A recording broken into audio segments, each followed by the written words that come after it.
Bom, bom dia, pessoal. Tudo bem com vocês? Sejam todos bem-vindos ao nosso ciclo de eventos de sistêmica. Hoje nós vamos entrar um pouquinho mais, né, no mundo da terapia familiar sistêmica. Todos estão bem? Que bom que conseguiram chegar. Bom dia, Fátima. Bom dia, Manuela. Então, o ciclo de eventos, ele faz parte da divulgação do curso de formação e pós-graduação em terapia familiar sistêmica. E eu me chamo Rayana, eu faço parte aqui da equipe da Viver e vou estar com vocês aqui durante esse evento.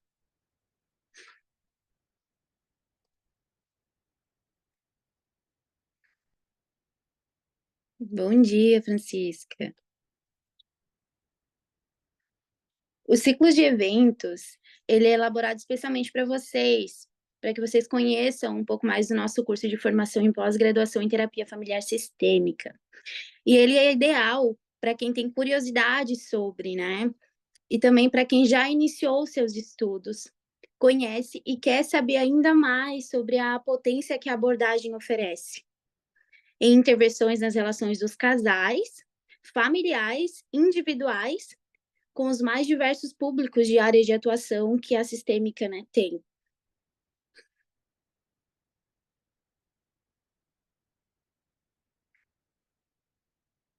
Antes do conteúdo, eu quero que todo mundo saiba que no fim da aula eu vou mostrar todas as informações sobre o nosso curso de formação em pós-graduação em terapia familiar sistêmica.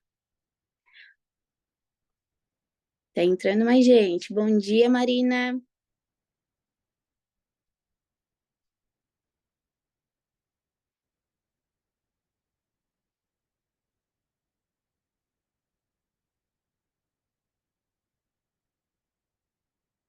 Bom dia. Então, vou dar continuidade aqui. Nós estamos com vários bônus para quem se inscrever antecipadamente. Mais para frente eu vou falar um pouquinho para vocês sobre esses bônus. Mas esses bônus, eles serão até segunda-feira, dia 12. Então, fiquem bem atentos, para não perder. Agora, eu quero saber quem é que está acompanhando a gente aqui que é graduando de psicologia. Bota um coraçãozinho aí na tela para eu saber, gente. Eu não tô vendo a carinha de vocês. Vocês estão tudo com a câmera fechada. Bota um coraçãozinho para mim saber quem é graduando. E quem também já atua na clínica, já coloca também um coraçãozinho para mim saber. Uma reaçãozinha aí, né?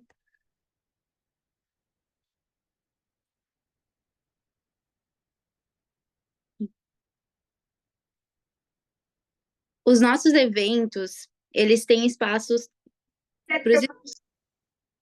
Oi?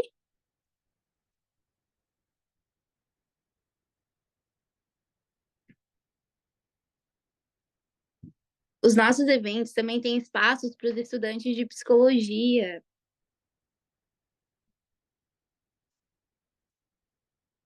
Você sabia que você que é graduando, você sabia que você pode iniciar o seu curso de formação e pós-graduação a partir do sétimo semestre? Isso é muito legal. Você já termina a faculdade formado na faculdade e na pós-graduação.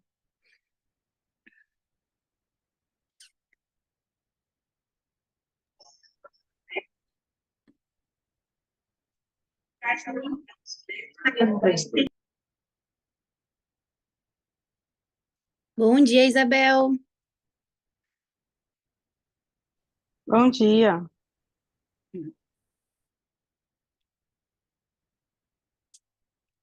Então, se você deseja aprender a importância das relações e dinâmicas familiares na saúde mental, o nosso curso oferece o alicerce teórico prático essencial para enriquecer a sua prática psicoterápica, né?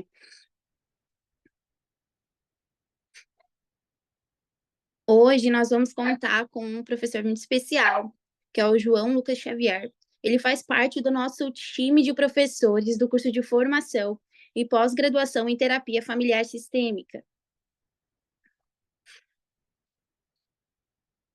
Ele é psicólogo formado em terapia relacional sistêmica, especialista em TCC, em espiritualidade, em estado da consciência e integração da espiritualidade na prática clínica. Então, será uma aula muito legal.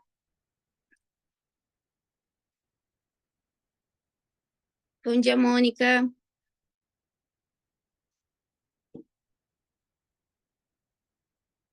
Bom dia, Heloísa. Então, gente, hoje vocês vão ganhar um conhecimento muito importante, de muita importância também para a abordagem sistêmica. Bom dia para o povo que está chegando. Eu vou falar um pouquinho da Viver para vocês conhecerem, para quem não conhece, né? A Viver, ela está há mais de 10 anos no mercado e nós estamos comprometidos a transformar psicólogos em psicoterapeutas completos. Nós começamos nossos cursos na modalidade presencial. E em 2020, naquele pico da pandemia, nós nos reinventamos e começamos os nossos cursos com o ensino online e ao vivo. Desde então, nós estamos alcançando alunos em diversos estados do Brasil. Tem muita gente que faz aula aqui com a gente, de todos os estados. Tem Bahia. Depois vocês colocam ali nos comentários, aqui no chat, de onde vocês são, para eu saber também. E todos esses alunos se reúnem mensalmente, de forma sincrônica, online e ao vivo, como disse para vocês, com as suas turmas e seus professores. As nossas aulas, elas não são gravadas, que nem outros lugares. Aqui as aulas nós são ao vivo. Anópolis. Legal, Francisca. Eu sou aqui de Araranguá, Santa Catarina, não sei se vocês conhecem. Bem pequenininho. Bom, a nossa missão aqui é continuar transformando, né, os nossos profissionais para que eles possam gerar transformações na vida das outras pessoas, né? Bom dia, Vanessa. Bom dia. Então, o suporte vai colocar um videozinho agora, rapidinho, sobre os feedbacks das nossas queridas alunas, Sabrina, Júlia e Bianca, que comprova o que eu estou falando para vocês aqui.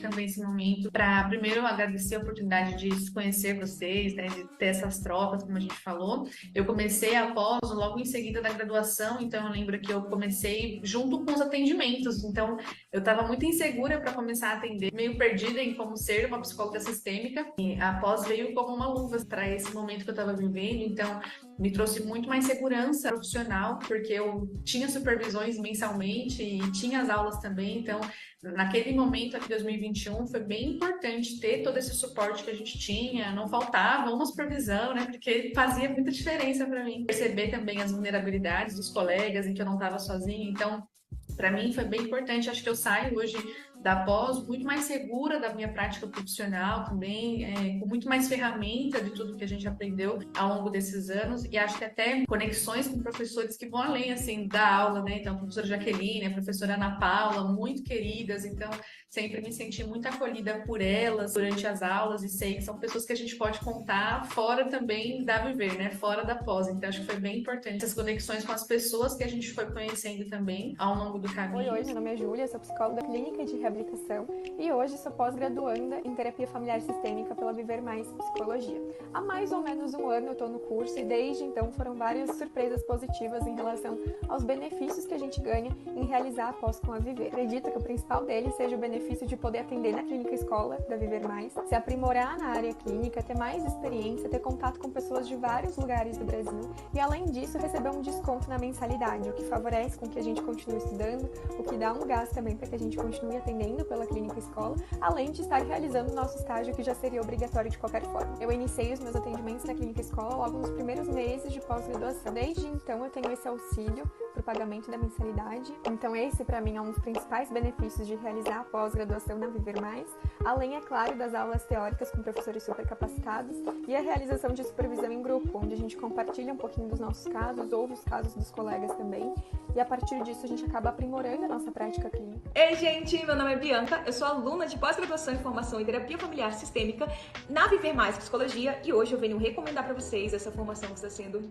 um amor para mim. Assim, é genial a forma como a Viver consegue conciliar esses dois âmbitos que são muito importantes para a nossa prática clínica, que é tanto o lugar prático, ali dos encontros de supervisão, mas sem deixar de entender a importância da gente ter a teoria para poder praticar. Então, caminhar com esses dois momentos está sendo enriquecedor, porque a gente consegue perceber o quanto que a nossa constante formação ela é necessária e o quanto que a gente precisa investir nisso. Não adianta nada eu só praticar sem ter uma teoria. Não adianta só eu estudar sem conseguir colocar isso em prática de uma forma ética e profissional. Então, eu estou muito feliz, muito contente de estar vivendo isso na Viver.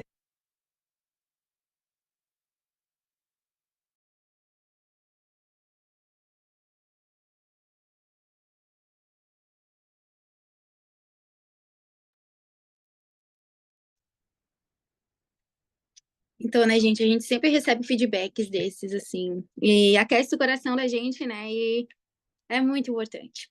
A nossa missão, né, ela é realmente transformar psicólogos em psicoterapeutas completos, né, e entendemos também que a graduação, ela ensina a psicologia e a nossa formação possibilita o aprimoramento do seu conhecimento para você se tornar um psicoterapeuta.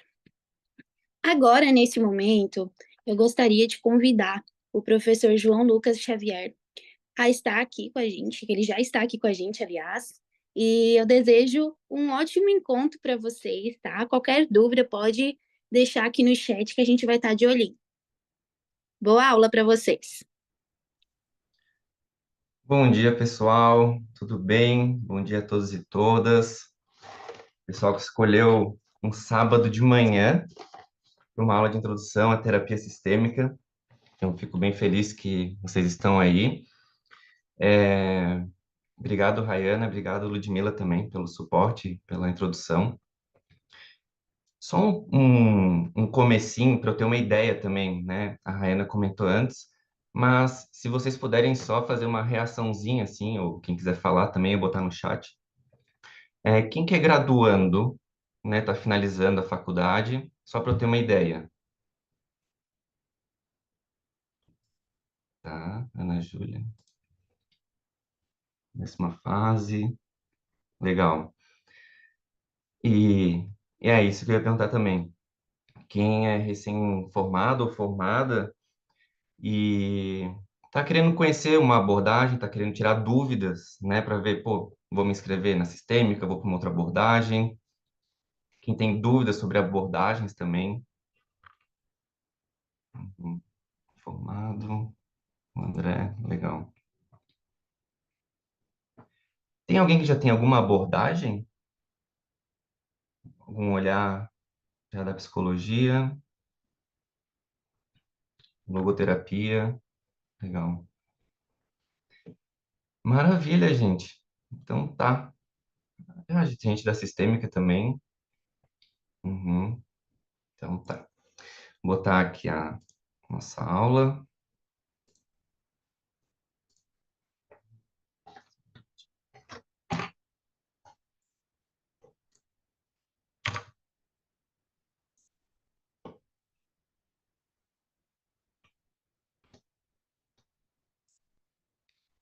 Ops.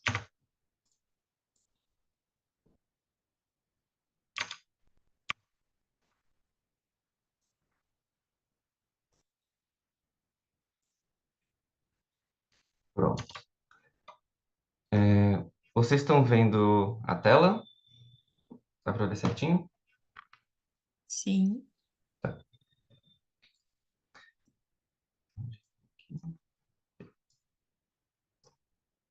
Um segundinho, gente.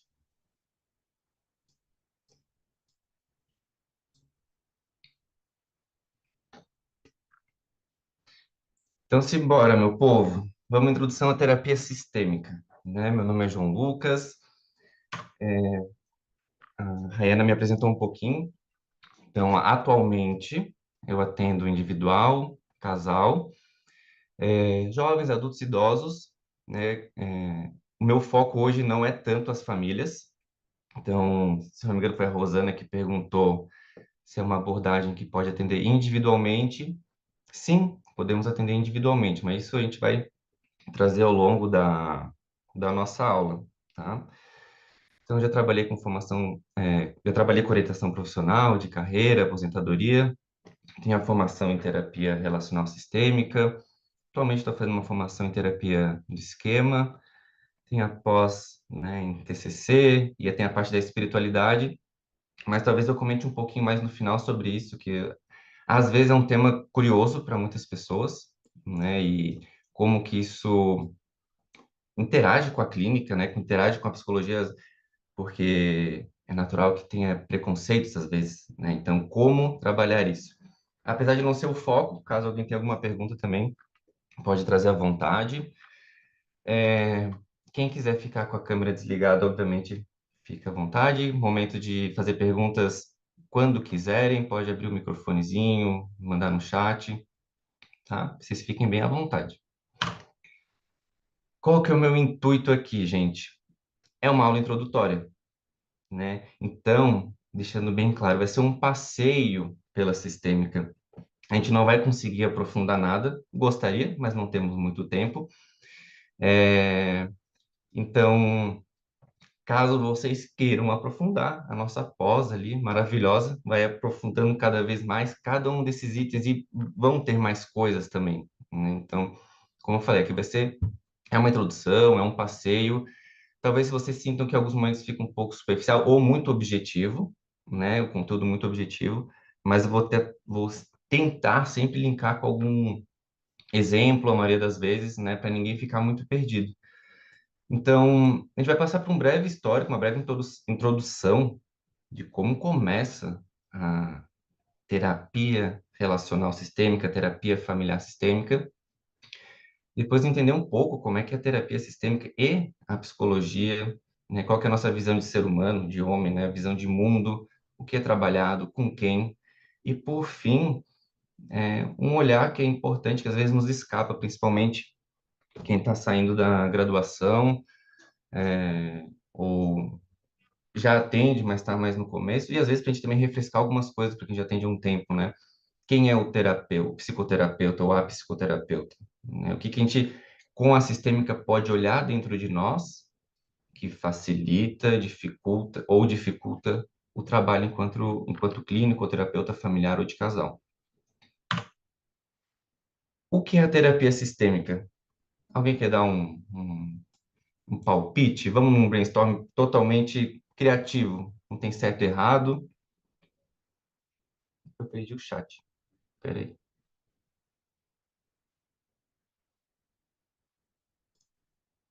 Aqui.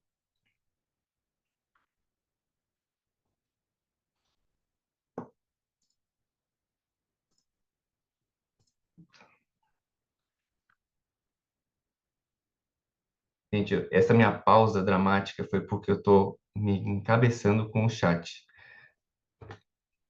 Tá, agora eu me entendi. Vocês estão vendo o quê? Só para eu ter uma ideia. Estão vendo a apresentação? Sim, a gente está vendo a apresentação e o professor também. Perfeito. É, Gente, ninguém quer arriscar. Um de cada vez, né? O que que é a terapia sistêmica, gente? O que passa pela cabeça?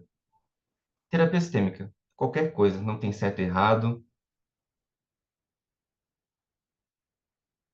Calma, gente, vou distribuir uma senha, hein? Tá todo mundo. Meu Deus. Bom, então vamos bem para. Pergunta difícil. Vamos bem para uma teoria, né? Bem para o conteúdo, e aí depois a gente vai resumir. Por que um textão aqui?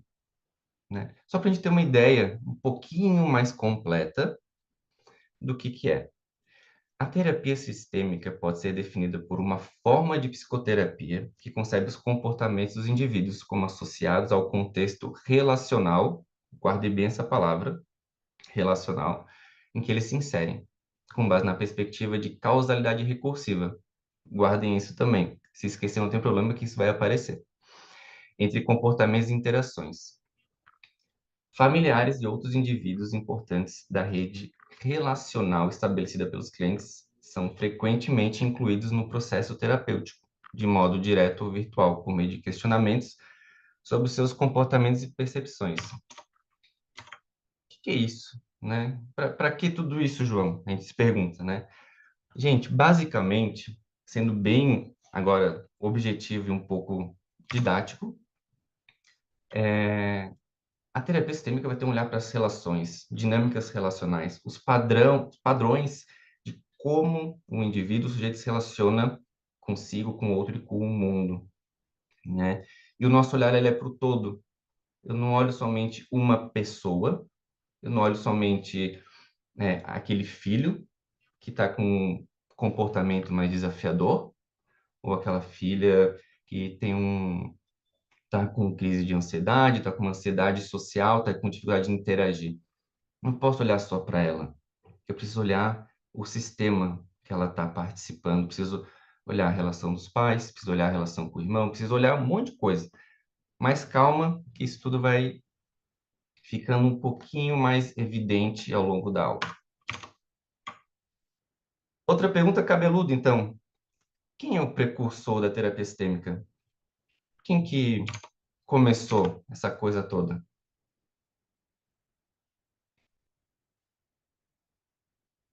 Agora que eu estou vendo no chat também. Isso, terapia sistêmica não olha só uma pessoa, e sim o todo, até os ancestrais, né? Josimara comentou isso, perfeito. O André, uma abordagem que considera que não existe verdade absoluta e tudo é relativo e relacional. Perfeito também, é por esse caminho. Agora, quem que criou isso? Tem alguma ideia? Quer dar algum palpite? Vamos seguir então.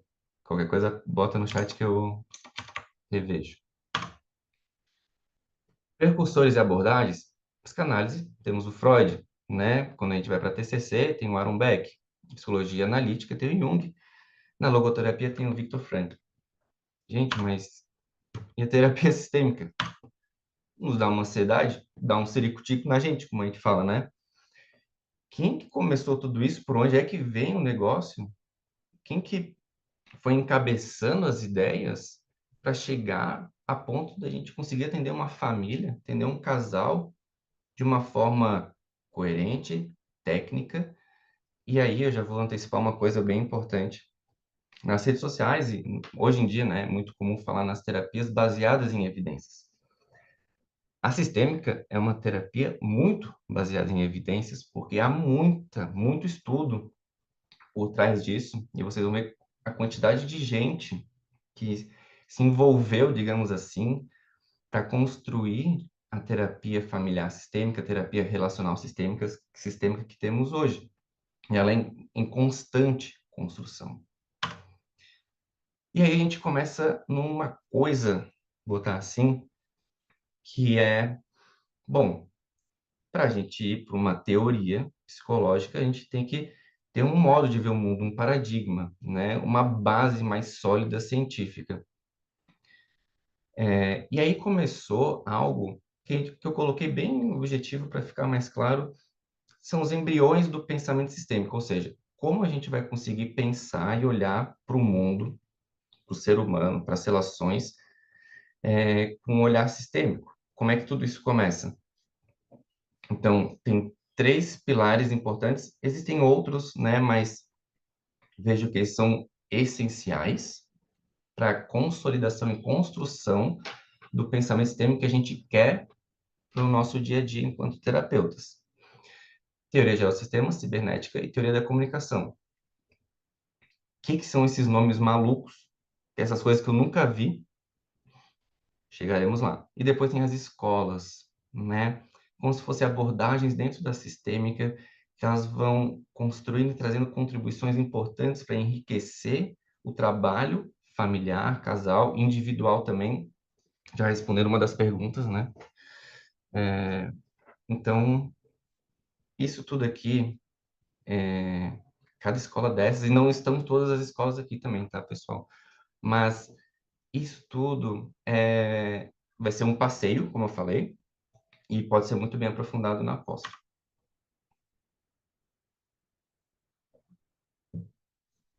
Teoria geral dos sistemas. Vocês veem, né? Começa com um biólogo, Bertalanffy, e ele foi bebendo de muitas fontes da própria biologia para começar a pensar o que é um sistema final. E bebeu de fontes da organísmica, né, que tem muito a ver com a própria biologia, que começa a ver que seres vivos e coisas acontecendo do ser vivo não é algo isolado. No momento que algo se movimenta, ele está em relação a algo, em relação a outras redes que se movimentam de uma forma interrelacional. O que é isso? Que coisa é essa, né? Coisa maluca é isso. Chegaremos lá.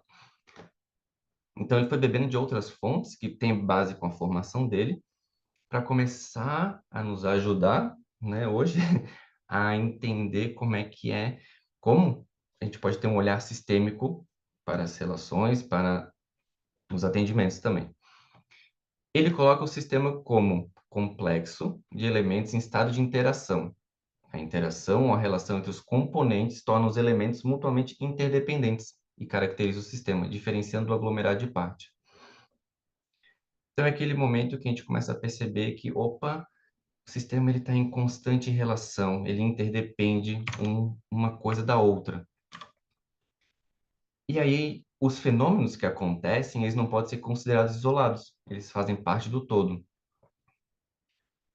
No momento que chega uma família e a criança tem um comportamento mais desafiador, agressivo, ela briga muito na escola, ela é muito agressiva em casa, a gente não pode olhar somente o comportamento, a atitude, a forma que essa criança está se manifestando. Eu não posso olhar somente a agressividade dela, eu não posso olhar somente a ação desafiadora dela.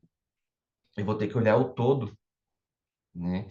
Então, o fenômeno que é essa ação agressiva, eu não posso olhar ele isolado, vai ser pouco para a gente.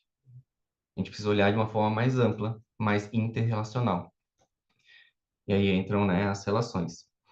O todo emerge além da existência das partes. As relações dão coesão ao sistema todo, conferindo um caráter de totalidade ou globalidade. Gente, isso daqui que eu vou falar agora, todo mundo tem que ser daqui decorado, hein? Brincadeira, não precisa, porque é muita coisa, muito nome, às vezes diferente, mas eu vou explicar cada um deles, porque são conceitos básicos que vocês vão ver que eles vão se repetir ao longo da aula, ao longo do trabalho sistêmico também, em termos de teoria. Depois isso vai ficando mais internalizado para nós, e para algumas pessoas isso para quem já viu em faculdade, na graduação, ao longo dos seus estudos, tem coisas que vão ficando mais relativamente óbvias, porém são conceitos básicos e importantes que nos ajudam a pensar sistema de uma forma sistêmica mesmo. Então, quando a gente fala de globalidade, a gente começa a entender que o sistema ele funciona como um todo. Esse todo faz a gente entender que uma mudança em uma das partes provoca mudança no todo, né? Aquela criança com comportamento mais agressivo, ela não era assim. Coisas aconteceram nesse sistema. Depois eu vou exemplificar melhor, né? Mas só para dar uma introdução. A não somatividade faz entender que o sistema ele não é a soma das partes. Ele considera que o sistema é algo complexo, é uma organização complexa. Mas o indivíduo, né? Ele faz parte da família, mas ele tem que manter a sua individualidade. Então, por mais que nós estejamos estamos, né, em sistemas, a gente tem que preservar a nossa individualidade. A individualidade, ela existe, mas ela faz parte do sistema. Ela não é o sistema. O conceito de homeostase, ele é bem importante, porque tem a ver com manter um equilíbrio, um processo de autorregulação, mas é uma estabilidade que preserva o funcionamento da família. E estar estável não quer dizer que essa família está saudável. Então, isso é bem importante. Se a gente pega esse mesmo exemplo que eu estou trazendo, depois eu mudo, tá? Mas que tem esse casal que está com essa situação com o filho que tem esse comportamento mais agressivo, né? Se a gente mexe nesse sistema, coisas podem acontecer. A gente vai percebendo que há uma tensão, vamos supor, né? Há uma tensão nesse casal, né? É uma tensão familiar, ela é palpável, mas aparentemente parece que está tudo bem, né? É o filho que é agressivo. Mas essa estabilidade que não está saudável, que mostra uma tensão na família, criando assim, provavelmente do casal, pode demonstrar algumas coisas. Por exemplo, pode ser que esse casal esteja com dificuldade de se olhar enquanto casal, de se relacionar enquanto casal. Ambos assumiram um papel muito mais sólido e forte de pai, de mãe, e o casal começou a ter um nível de estranhamento entre eles. Pode vir questionamentos, dúvidas sobre a própria relação em si. Isso gera uma tensão que, às vezes, o casal em si não está conseguindo olhar, né? E reverbera de alguma forma no comportamento, reverbera na criança, chega na criança, e ela se manifesta dessa forma.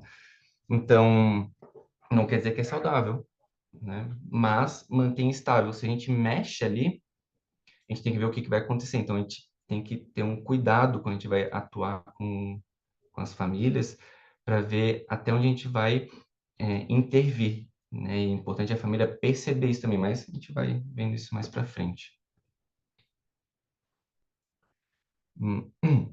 Morfogênese, esse nome completamente estranho, que não é o nosso dia a dia, né? A gente, quando vai na fila do pão, a gente não escuta esse nome. O que que é isso? Morfogênese, para a gente entender bem, ela vai absorver algum aspecto externo do meio para mudar sua organização. Para ficar bem claro, a família que chega em terapia. No momento que ela entra em terapia familiar, ou terapia de casal também, ali pode ocorrer essa morfogênese, porque ela vai absorvendo os aspectos externos daquele meio, daquele novo sistema que ela está participando, e aquilo ali vai mudando a sua organização. Outro conceito também é circularidade, né? Então, tem uma sequência circular na manifestação desse sistema. Então, aquela criança agressiva, a causa e a fonte não é exatamente ela. A relação é uma via de mão dupla, ela está acontecendo circularmente, isso vai se movimentando ali. Equifinalidade também é outro termo cabeludo, mas vocês vão ver que vai ficando mais claro, e não precisam se apegar a esses conceitos, tá? Estou trazendo só para a gente linkar conceitos, com um pouco já de teoria, mas para entender de onde é que está vindo tudo isso. Equifinalidade é um momento que a gente vai pensar em adaptabilidade e flexibilidade. A gente olha que a família, o sistema, ele busca outros caminhos para chegar no mesmo resultado.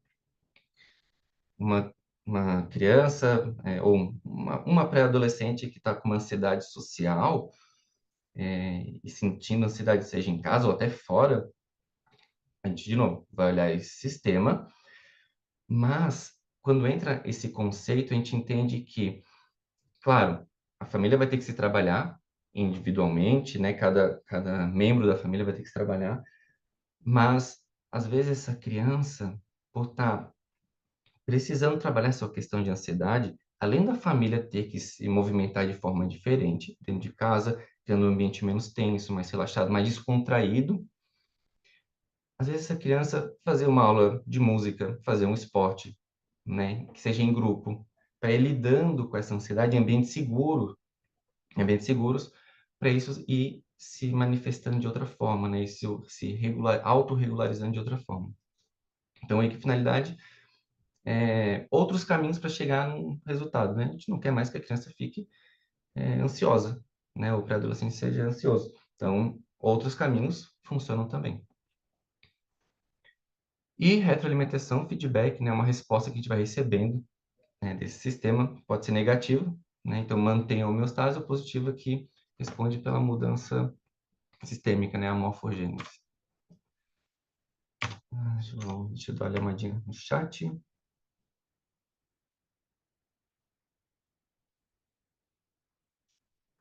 Pessoal, até aqui tudo bem? Todos vivos? Então tá.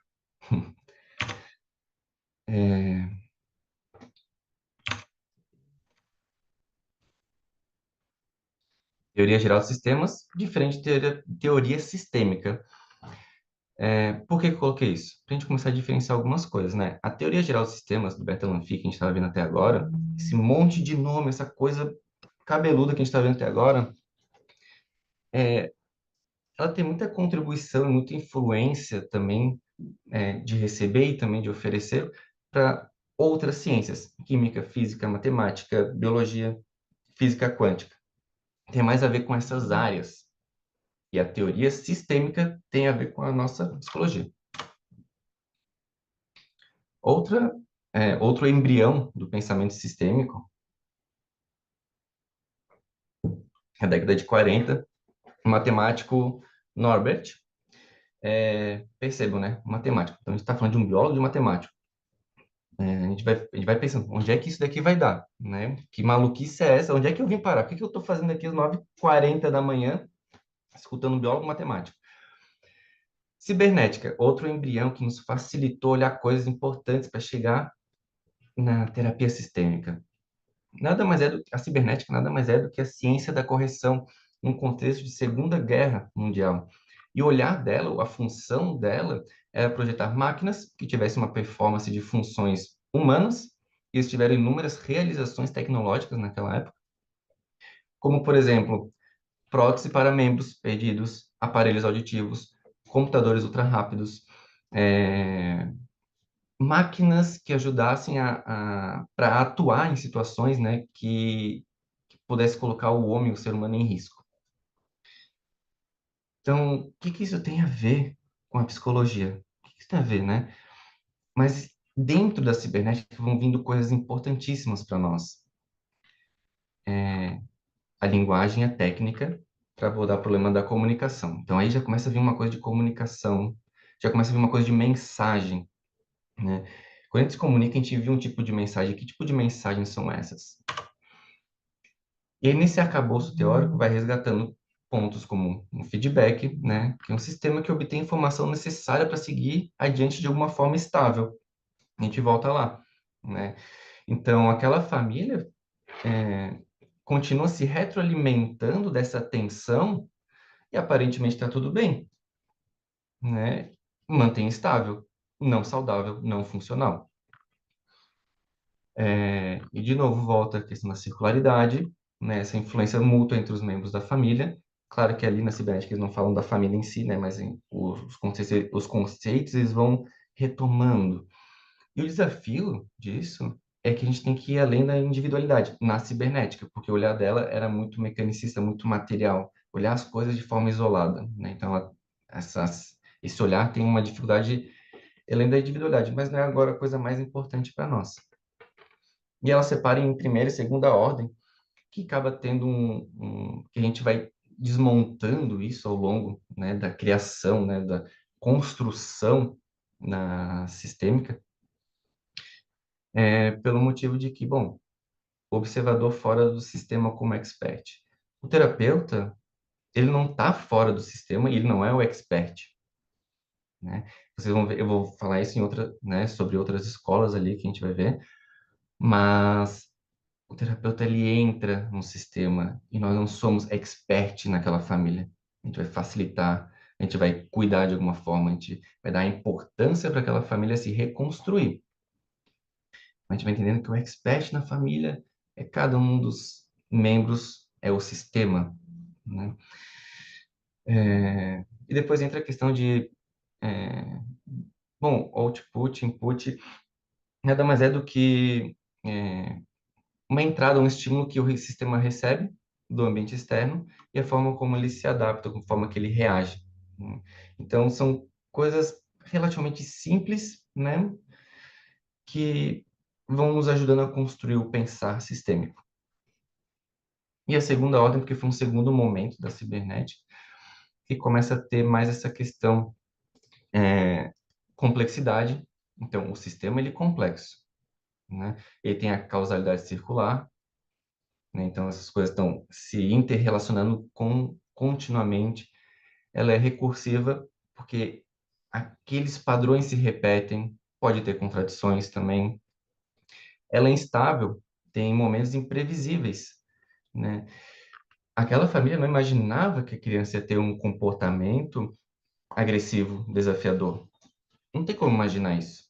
A gente pode, às vezes, tentar criar uma probabilidade, né? Mas houve um imprevisto e, às vezes, pequenas mudanças podem intensificar muito algo naquele sistema. E aí tem subjetividade, né? A gente vai se construindo, vai construir a nossa subjetividade com o outro. Até aqui tudo bem? Todos vivos? Dá uma olhadinha no chat. O meu chat, pelo menos, está tranquilo. Qualquer coisa vocês me chamem, tá? Porque minha telinha é outra, diferente do chat. Ótimo. Opa, obrigado pelo feedback. Seguimos, então. Gente, agora chega algo que começa a dar uma esquentada a mais no nosso olhar sistêmico. Com o Gregory Bateson, o inglês, e ele é antropólogo. Então, opa, a gente saiu um pouco de algo exato, né? Então, chegando a algo mais humano aqui, finalmente. O que isso significa? Ele utilizou a teoria geral dos sistemas e da cibernética, né, para começar a ter um olhar sistêmico dentro do trabalho dele. E aí ele traz uma coisa que contribuiu muito para a terapia sistêmica, que é a comunicação patogênica. Ele atendia a família dos pacientes que tinham um diagnóstico de esquizofrenia e ele criou uma hipótese muito importante, né? Que é a hipótese do duplo vínculo, que nada mais é do que uma comunicação paradoxal extremamente importante para a gente perceber isso durante o nosso trabalho enquanto terapeuta. O que é esse duplo vínculo? O que é essa comunicação paradoxal? A gente vai entender que tem três regrinhas básicas, como, por exemplo, vai vir uma ordem, uma mensagem primária, né? Uma instrução, uma comunicação que deve ser obedecida. Mas na sequência vem uma mensagem completamente contraditória.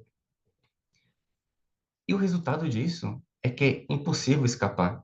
Vai ter, tu não tem como escapar disso, né? Sem enfrentar uma consequência negativa, né?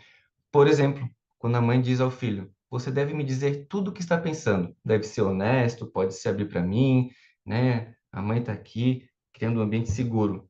A criança vai lá, se abre, conta o que fez na escola, não importa o que seja, mas ela se abre. E essa mãe chega com raiva, reage com raiva, com desprezo, quando o filho expressa seus verdadeiros sentimentos e pensamentos. Isso gera uma confusão, isso gera algo tão impactante naquele momento que, claro, que seria uma comunicação patogênica, né? Ela não é saudável essa comunicação. Quem que consegue lidar com esse tipo de comunicação, né? Paradoxal. Recebe uma ordem, depois é contraditória e tu não tem como escapar, vai ter uma reação negativa de qualquer forma. Então, o que que afinal essa pessoa quer? E a gente não tem fronteiras muito claras, a gente não consegue ter uma segurança nessa relação. Então, a teoria da comunicação, claro, né, o olhar dela é para a comunicação humana. É impossível não se comunicar. A todo momento estamos nos comunicando, seja verbal ou não verbal, né? Quando a gente está aqui nesse nosso novo sistema aqui de aula, é uma comunicação. Quando vocês comentam alguma coisa no chat, quando vocês saem, quando entra alguém, quando alguém liga a câmera, quando alguém desliga a câmera, tudo isso está comunicando algumas coisas, diversas coisas, né? Então, é importante isso, né? Comunicação. De que forma a gente se comunica? E o terapeuta tem que ficar bem atento, bem ligado à forma que está se comunicando.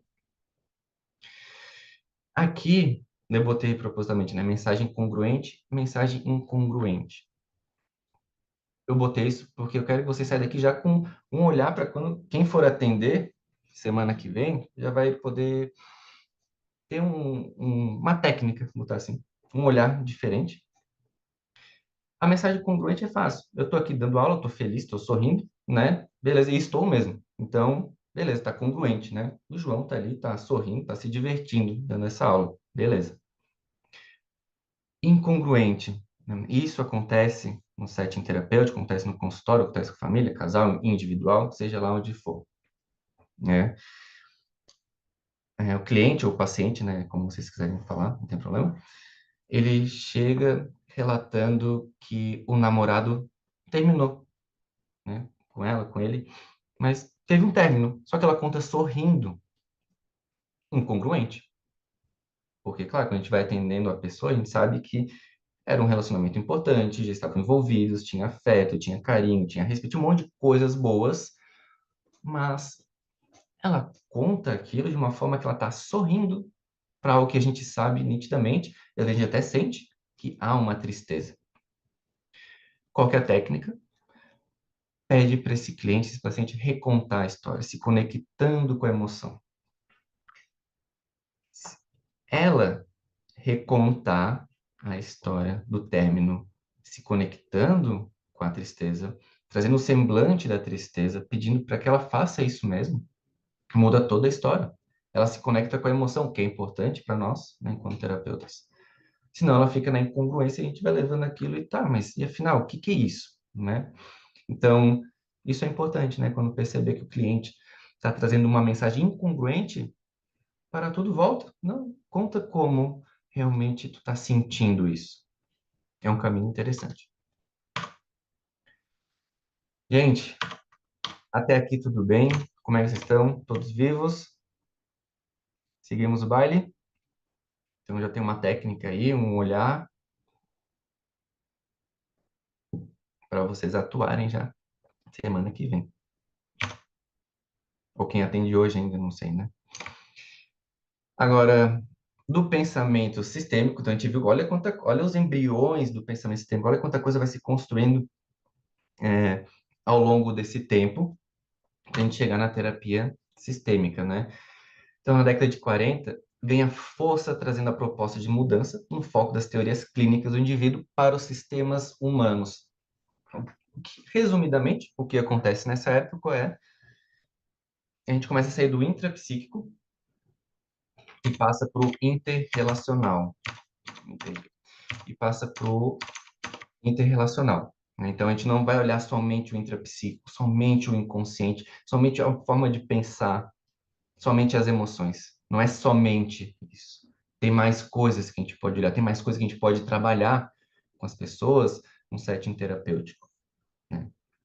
Então, marca um momento de sair do intrapsíquico, interrelacional. Agora a gente se relaciona e vai olhar as relações, as dinâmicas, os padrões que fazem com que essas pessoas se relacionem umas com as outras. E o que que isso interfere nas suas questões psicológicas, nas suas emoções, nos seus afetos, na sua forma de pensar e agir no mundo. Então, nessa década ali, 50 e 60, agora tem um movimento de combinação entre as abordagens já consolidadas. Todas as abordagens que foram até aqui, elas foram muito importantes e vamos fazer agora ter um novo olhar para isso. Né? Então, nasce uma nova perspectiva sobre a complexidade e reciprocidade do comportamento humano e seu desenvolvimento dentro da rede de relações e cultura da comunicação dentro da família. É uma rede de relações, né? E olhar a cultura, olhar as relações, olhar a comunicação, olhar tudo isso é muito importante também. Então, as escolas que a gente vai falar agora, de novo, não são todas que existem no mundo, mas são algumas que eu trouxe aqui para a gente conseguir visualizar um pouco mais, você já teria um gostinho também do que é a terapia relacional familiar sistêmica, que nada mais, essas escolas nada mais são do que abordagens teóricas e práticas que utilizam o modelo sistêmico, a forma de pensar sistêmica, para entender e tratar, né, as questões familiares e relacionais. Isso quer dizer que a gente esquece o intrapsíquico? Não. A gente vai ver que a gente não esquece, a gente não ignora, a gente não nega. mas a gente também vai dar um enfoque um pouco maior às relações. E claro, dentro disso, cada escola vai ter sua forma de intervir, de atuar, né? Suas próprias técnicas, ênfase, refletindo a diversidade da terapia sistêmica. Então, de novo, agora vocês vão perceber um pouco que eu vou voltar a falar porque eu sinto que é importante, né?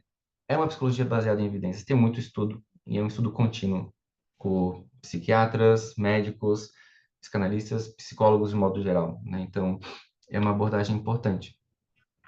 E só um ponto também que eu acho que fizeram uma pergunta no chat antes e eu não tinha respondido. A diferença de terapia familiar, relacional, sistêmica, né? É um pouco de nomenclatura, mas também significa, são relativamente sinônimos, mas quando a gente fala terapia relacional sistêmica, é porque a gente quer abordar que, gente, a gente vai trabalhar com relações, não importa se é apenas a família, né? Relações. E vocês vão ver que a gente pode atuar em muitos lugares.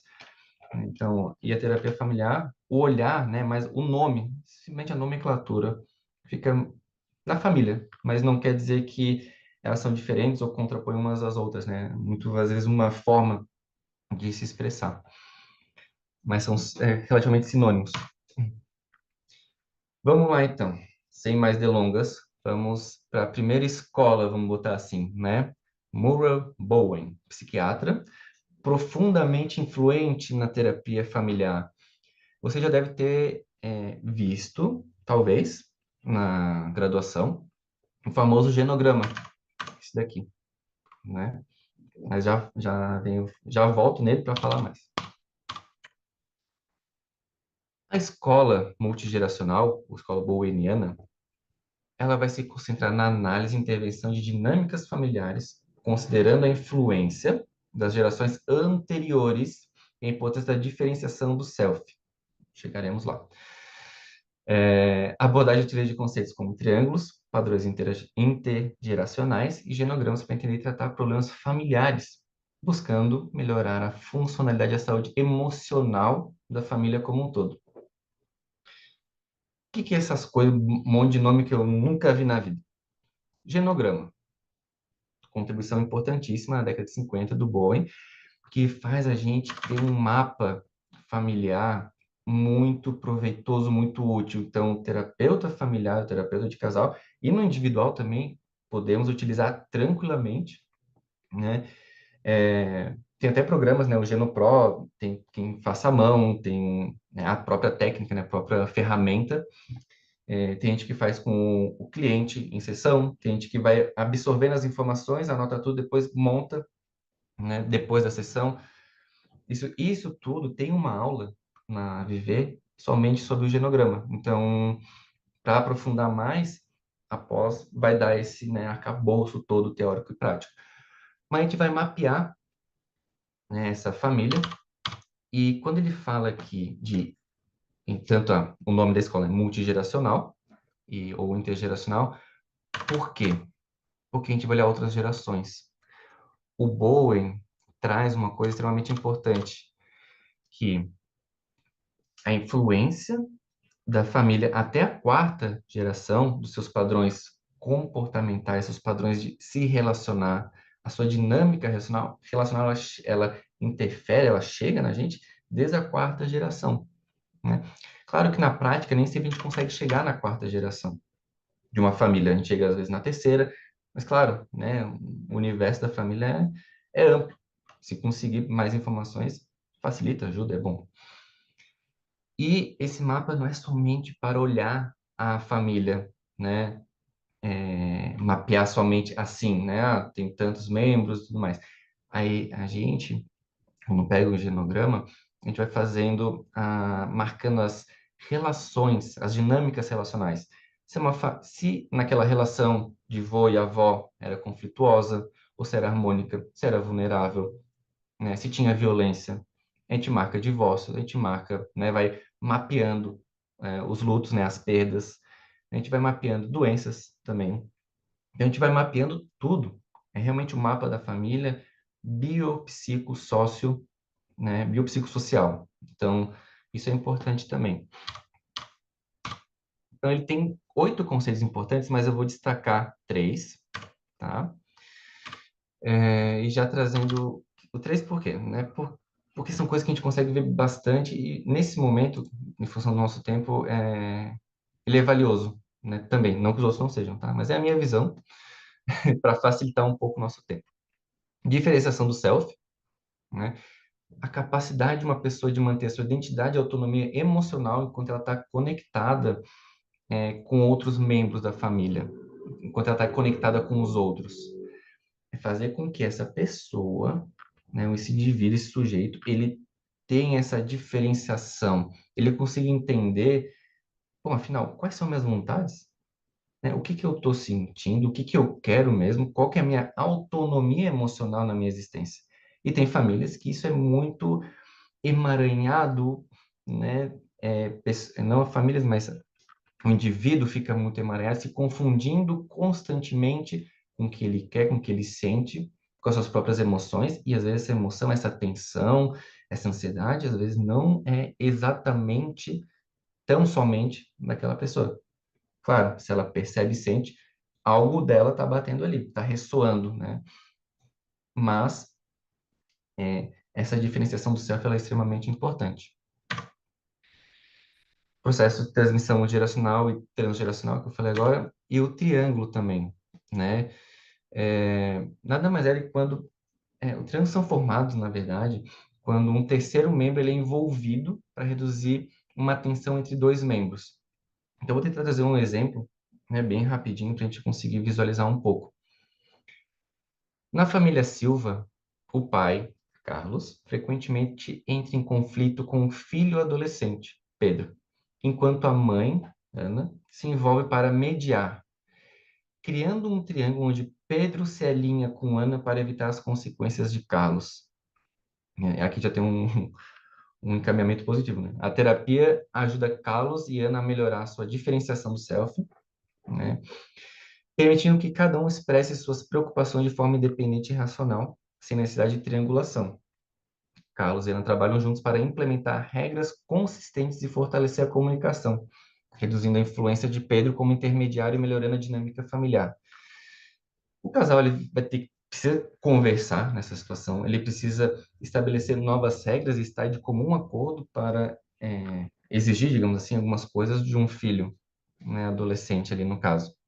Então, quando um é muito autoritário e o outro é muito permissivo, isso pode ser que aconteça, né? O terceiro é convocado, ele é convidado a participar para segurar as pontas, digamos, para aliviar essa tensão, né?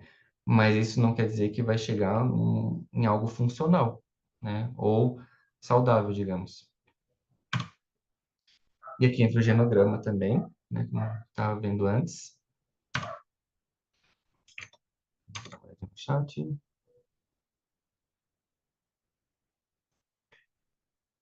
Ó, uma pergunta da Elisângela. Terapia sistêmica ela é direcionada ao atendimento a famílias. Eu consigo trabalhar paciente quanto indivíduo dentro dos seus contextos sociais, porque percebo que a maioria dos profissionais dessa área atuam com a família ou casal. Pode trabalhar tranquilamente no individual,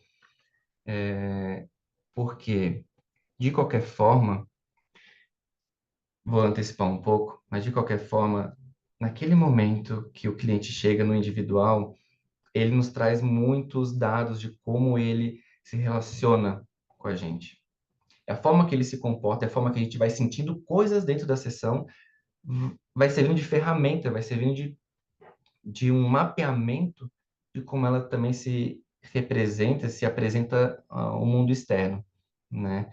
Então, tanto essas ferramentas de genograma, outras que a gente vai ver daqui a pouco, e observar essa diferenciação do self, essa triangulação, tranquilamente pode chegar com tudo ali no set terapêutico individual, né? Não tem problema algum. Então, sim, individual, toca a ficha, não tem problema algum. Escola estratégica, essa já tem uma outra pegada, né? É um outro olhar. Precursores, né? Chloé Madanés, ela é argentina, ela está com 84 anos hoje. Ela faz aniversário no mesmo dia que eu, 14 de agosto. Curiosidade totalmente aleatória, inútil, podem descartar essa informação, não tem problema algum. Mas ela é psicóloga, terapeuta familiar e ela também tem uma formação em coach. Então, vocês já vão ver que essa escola é estratégica, né? ela é objetiva, ela vai sendo mais direcionada. Mas muito se fala que realmente o precursor, né, quando a gente vai olhando em teoria, é o Jay Haley, americano, então ele é terapeuta familiar. A formação dele é ciências bibliotecárias, com mestrado em comunicação. Essa escola, ela caracteriza, na verdade, né, o sistema familiar e conjugal pela luta de poder. Então, o olhar é pela essa luta de poder, da relação, do casal, da família, dos pais. Já vamos olhar um pouquinho com mais calma. O termo estratégico é utilizado por ele para descrever qualquer terapia em que o terapeuta realiza ativamente intervenções para resolver o problema. A contribuição dessa escola, ela é um pouco mais focal, mais objetiva.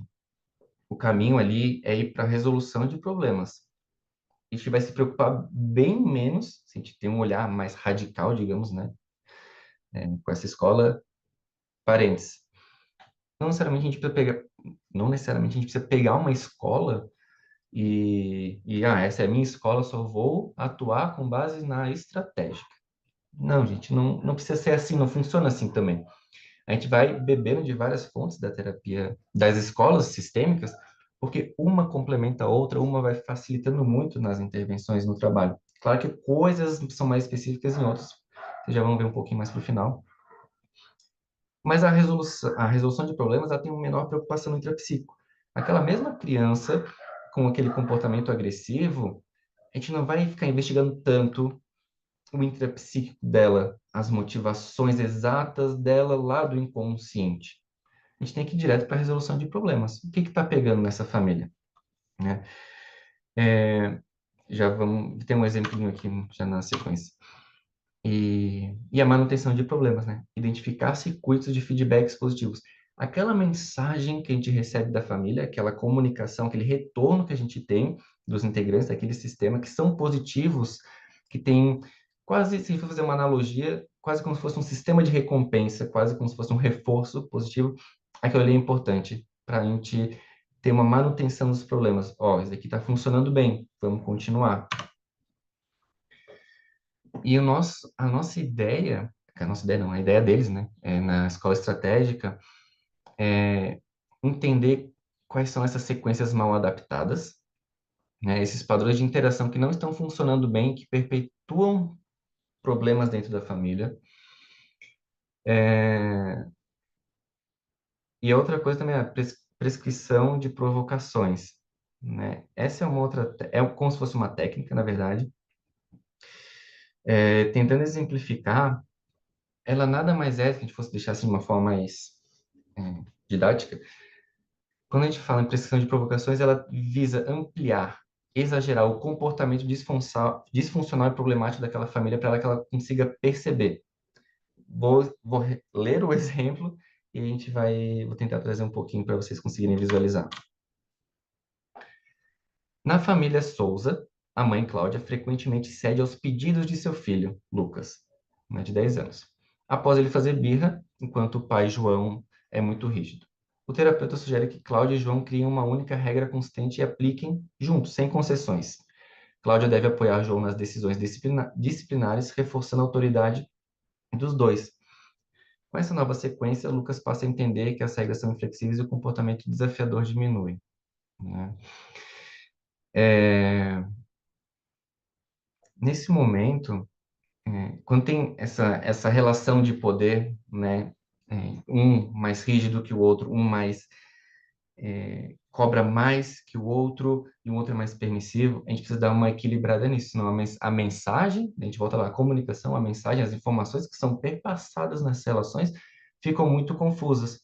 E essa criança vai ficar testando a todo momento, porque tem um momento que é muito flexível, está muito permissivo, eu posso fazer o que eu quero, né? Enquanto tem outros momentos que, o pai é rígido, mas de um lado eu consigo, de outro não, vai ser um constante tentar e se arriscar, né? Então, isso vai, tanto que ela vai testando seus próprios limites e os limites das relações também. Então, essa estratégia, ela tem mais essa intervenção de, vamos alinhar essa questão do poder, né? Qual vai ser o combinado aqui? Então, tá. Se ele está agindo assim por tal motivo, temos que resolver isso, né? Então, quando chega em casa, não tem como, sem ir almoçar, já ir direto para um celular, para o computador e esquecer da família, né? Um não pode permitir o outro querer que não, vamos almoçar juntos, por exemplo, né? Na hora depois da escola. Então, tem que ser alinhado. E o foco da estratégia é isso. Qual é a comunidade de vocês? É esse? É esse. Ponto. Né? Segue o baile e vamos ver o que está acontecendo, se esse comportamento está diminuindo mesmo. Escola estrutural, muito importante para terapia sistêmica também, do nosso querido Salvador Minuchin, médico psiquiatra também. O que é, né? Uma terapia de ação para modificar o presente. Então, olha, aqui já vai mudando um pouco o cenário. O olhar já é para o presente. Não quer dizer que a gente vai esquecer do passado, mas a gente vai olhar o presente quando aquela família entra também em sessão. E não para explorar ou interpretar o passado. O objetivo da intervenção do terapeuta é o sistema familiar a qual ele se une utilizando a si mesmo para transformá-lo, mudando a posição dos membros da família ou do casal no sistema. O terapeuta modifica as exigências subjetivas de cada membro. A contribuição dele, lá pela década de 60, né, é o olhar de estrutura. Então, nesse sistema, há um conjunto de regras, crenças, hierarquia e poder. O Minuchin traz isso para a gente. E ele começa a olhar também os subsistemas. O que são os subsistemas? Tem o conjugal, tem o conjugal, né, o casal, o parental, pai, mãe, e o fraternal, que são os irmãos. Ele dá um enfoque para os subsistemas também. E a ideia dele, uma contribuição muito importante, é reorganizar fronteiras entre os vários subsistemas. E aqui eu trouxe para ficar bem mais, a gente conseguir visualizar, o que são essas fronteiras. Eu acho que é importante, se vocês conseguirem sair com essa visão também, que facilita, né, nos atendimentos. A fronteira nada mais é que um espaço de demarcações de troca entre ambientes e as relações, e as famílias também, né, entre os indivíduos, na verdade, desculpe. Uma fronteira que ele coloca, que ele foi percebendo, né, no trabalho dele, são as fronteiras rígidas. Tende, né, não vamos botar uma regra, mas famílias que são um pouco mais distanciadas ou desligadas afetivamente, vai carecendo, às vezes, de uma lealdade, de um sentimento de pertencimento, de uma interdependência. E, quando é muito rígida, né, é comum contar com o apoio de quem está fora, né, do que quem está dentro da sua família. Mas ela tem coisas importantes. Positivo, né, que eu coloquei ali. Promove a autonomia, a independência, o crescimento. Então, aquela criança, aquela pessoa que está sendo educada, se reconstruindo, né, naquela família, ela vai ter essa facilidade de autonomia de se lançar ao mundo, de se jogar de uma forma que ela está relativamente confiante em muitos momentos, mas ela vai ter pode ter uma fragilidade no sentimento de pertencimento, do afeto, da comunicação. É difícil, às vezes, sentir o afeto quando a família é muito rígida. Tem os pontos positivos, mas tem uma fragilidade. As emaranhadas difusas, a individualidade ela não é tão preservada. Não existe um respeito necessário do lugar e do espaço do outro, né? Então, acaba mesclando muito, tendo uma invasão de espaço, uma invasão de privacidade às vezes, mas ela tem uma coisa muito importante, muito boa. Desfruta do sentimento de pertencimento. Cultiva o apoio mútuo, né? Tem uma comunicação ali que ela está mais clara, muitas vezes. Ou um canal mais aberto para se comunicar. E aí, entre as fragilidades, né? Limites pouco definidos, as regras não são tão claras, a individualidade ela é fragilizada, ela é escassa. Não sabe qual é o lugar de cada um nessa relação. Às vezes a individualidade, além de ser fragilizada e escassa, às vezes ela não é nem respeitada, né? A pessoa escolhe pelo outro, né? Eu quero que tu faça assim. Nós vamos lá e vai ser isso e ponto, né? Por mais que a família seja muito junta, né? Tem um sentimento de pertencimento, tem um apoio mútuo, estão sempre juntos. São dois extremos para ficar didático, né? Às vezes as coisas não é tão somente assim. Mas Minuchin, ele coloca como modelo ideal, né? As fronteiras nítidas. Aí esse é um trabalho que a gente vai ter enquanto terapeuta, de deixar essas fronteiras mais claras, de permitir a autonomia dos seus membros e subsistemas, mas permeáveis o bastante para garantir o apoio mútuo e a afeição.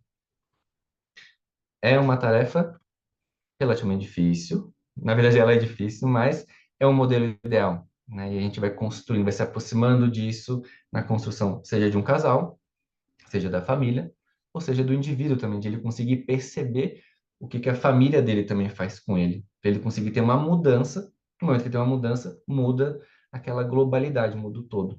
Né? Vamos ver se tem perguntinhas.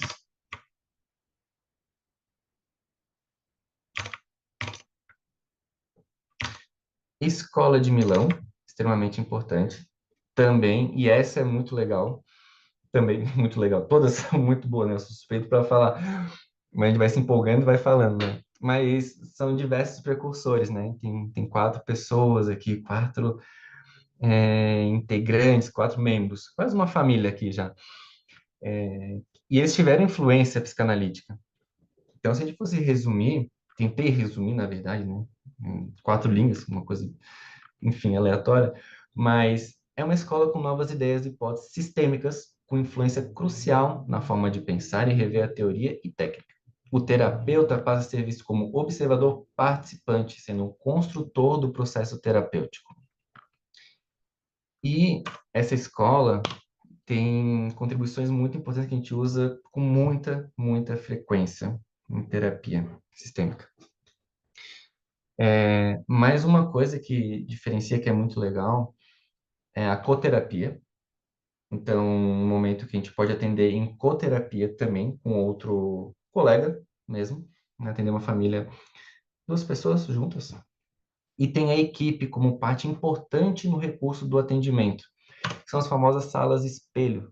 Não sei se vocês já ouviram falar, mas botei uma fotinha ali, depois eu leio o exemplo. Tentem focar um pouco agora na fotinha nesse momento. A família fica ali onde está o sofá, os 2 terapeutas ou as 2 terapeutas também, né? Enfim, é, e também fica uma parte da equipe para fora, que ela pode intervir também, fazer perguntas, ter novos olhares, criar hipóteses, né, para aquela família, com o intuito de realmente facilitar, ajudar aquela dinâmica familiar.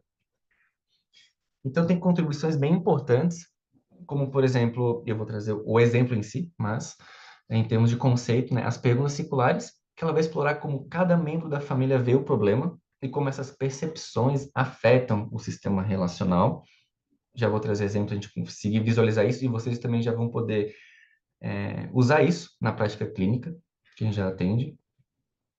A conotação positiva, isso é muito legal também, e é importante para a gente ter isso bem claro, principalmente em terapia familiar, em terapia sistêmica de modo geral, oferecer uma nova perspectiva para aquele problema, né? É olhar de uma forma positiva, né? Não milagrosa, não criando um cenário fantasioso, não.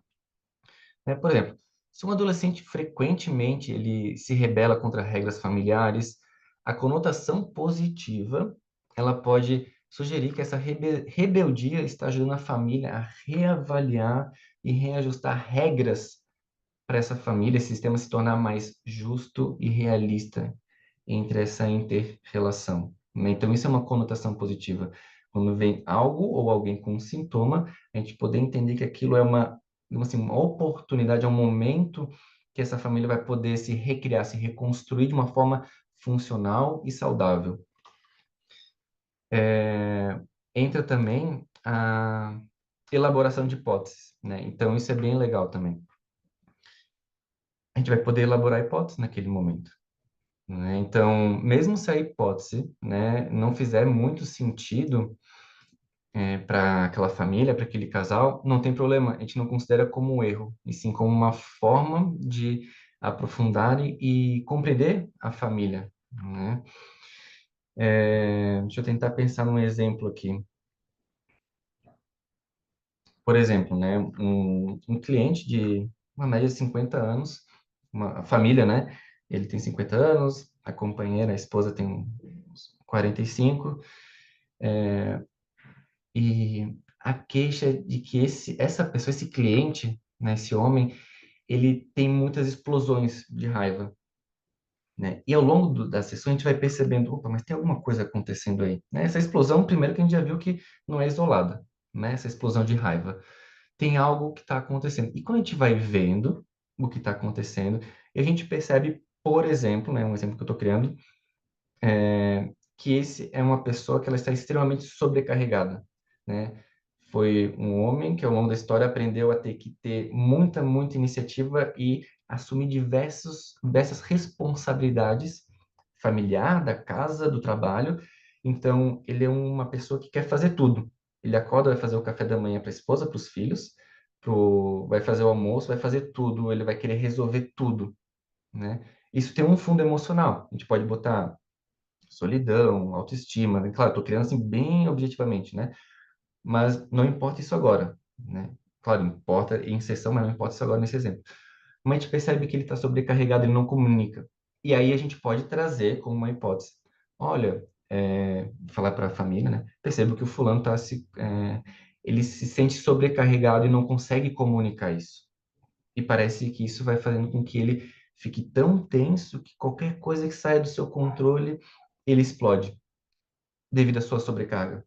Faz sentido isso para vocês?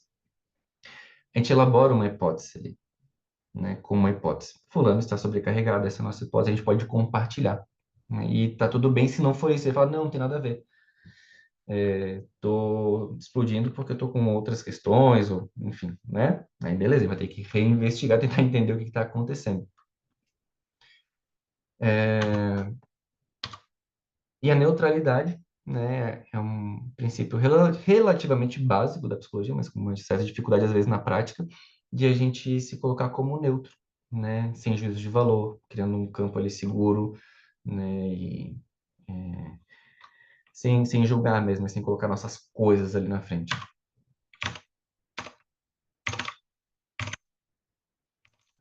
Estava olhando o nosso tempo. Vou dar uma corridinha, tá, gente? Mas as perguntas circulares, né, que eu não trouxe um exemplo ainda, vamos para esse exemplo prático rapidinho. As perguntas circulares elas deram margem para que a própria família resolvesse seus problemas e passasse a lidar com os seus sintomas, uma vez que esses questionamentos permitiam ativar os próprios recursos latentes dessa família. Trouxe um exemplo e depois vocês vão ver que isso vai ficando mais claro e é um treino e necessita às vezes criatividade também. Isso vocês vão desenvolvendo e é treinado também na pós, né, nos estudos. Então, por exemplo, terapeuta. Quando sua mãe procura fazer Quando sua mãe procura fazer seu irmão comer e ele se recusa, o que seu pai costuma fazer? Olha o movimento que vai fazendo aqui, né? É, Aí a filha, no início ela vira as costas, depois de um tempo ele se torna furioso e começa a gritar. Terapeuta, com quem? A filha. Com o Marcelo, que é o irmão. O terapeuta. E quando ele grita com o Marcelo, o que sua mãe faz? A filha, ela fica furiosa com o papai, fala que ele está arruinando todas as coisas, que ele não tem paciência, que ele faz tudo ficar pior. E o terapeuta para o pai. E quando tudo está acontecendo, o que sua filha faz? E o pai sorrindo, né, para a filha com admiração, ela apenas começa a comer se nada tivesse acontecendo, né? Então é como se a gente pensa, um outro exemplo, né? Como você acha que a sua mãe se sente quando você briga com seu pai, né? Então, não é por que você briga com seu pai? Né? Não é essa pergunta direta, confrontativa, né? Como você acha que a sua mãe se sente quando você briga com seu pai? A gente faz isso circular para ele conseguir olhar a relação, a inter-relação também. E essa técnica, ela é importante pelo fato de que sai um pouco, tira um pouco o cliente daquele racional, daquela justificativa bem pronta, né? E coloca ele num outro lugar. Ele não consegue nem entender, às vezes, de onde é que veio a pergunta, né? Mas vai trazer de uma forma espontânea, vai trazendo um outro dado para a gente que é muito valioso. Estamos chegando no fim, gente. Segure mais um pouquinho. O pessoal aí que deve estar louco para comer um pão de queijo, um bolinho, um cafezinho. Vai comendo junto, enquanto está escutando a aula. Se vocês tiverem dúvida, perguntem, tá, gente? Escola construtivista e construcionista. elas são bem similares, tá? Mas elas têm contribuições importantes. Então,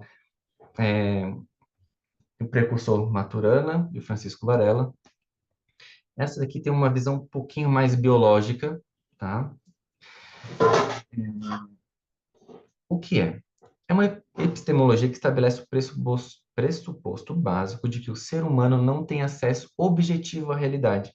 Esta é construída socialmente de forma contínua no aqui e agora, entendendo também que o conhecimento, como processo dinâmico, está em constante construção e reconstrução, né? O que concebemos como realidade são construções que fazemos socialmente em linguagem. Estamos constantemente nos construindo, né?